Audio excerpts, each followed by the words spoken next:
What's up guys? So in today's video, we're going to be looking at the Zeiss 50mm f2. Now this is my first time ever using a Zeiss lens, which is super exciting, and honestly this thing has been incredible. So in this video, I just want to cover my impressions of it, show you some sample photos and that sort of thing, so let's just get right into it. So first off, I just want to talk about just how beautiful and premium this lens is. As you can see, it is pretty tiny, not super big, so feels great on a camera like the A7 III. Honestly, it feels just right. Like, it's perfectly balanced. It doesn't feel too heavy, too light, anything like that.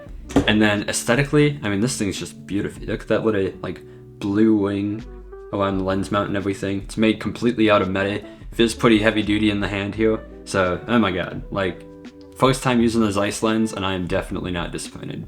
And then from like a day-to-day usability standpoint, the lens does have a nice aperture wing. It is completely manual, obviously, so you can't control the aperture from the camera itself.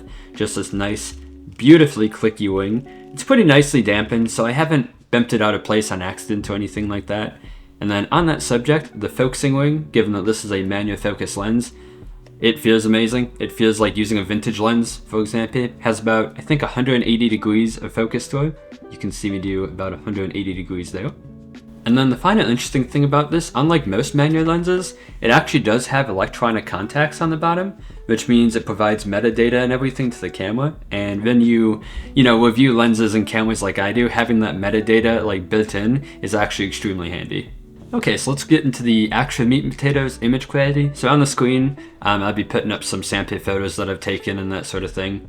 But yeah, this lens, even at f2, is extremely sharp. Like, detail is just absolutely insane. And then obviously when you stop down, you get just way more in focus. Sharpness is incredible. I'm not much of a pixel people, but I do like to zoom in sometimes in my images just to check out of curiosity, and it just looks great. And then with that f2 aperture, you do actually get some decent results at nighttime. Obviously, not much is going to be in focus at f2, but I found that I was able to get some decent like landscape, cityscape shots doing long exposures at night, just like without a tripod, just like either keeping my camera steady in my hand or putting it down on like a fence or something like that.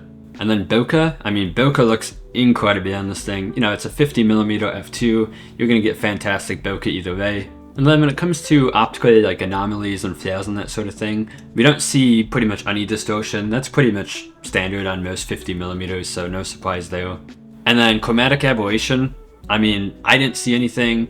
I put up a picture of this like car that I shot on the street the other day. It had direct sunlight shining on it, and there's like no purple fringing on like the chrome bits of the car or anything like that, so that's nuts. And then finally, the only like issue, so to speak, that this lens has is it produces some decent sunstars when you stop down, but there is a good bit of like, flaring and ghosting. I put a couple of samples mostly at night that I've taken on the screen here, and you can see that for yourself. But yeah, I expected a lot out of a Zeiss lens, and it definitely lived up to my expectations. This thing is a masterpiece. It is a masterpiece of glass and metal, I guess.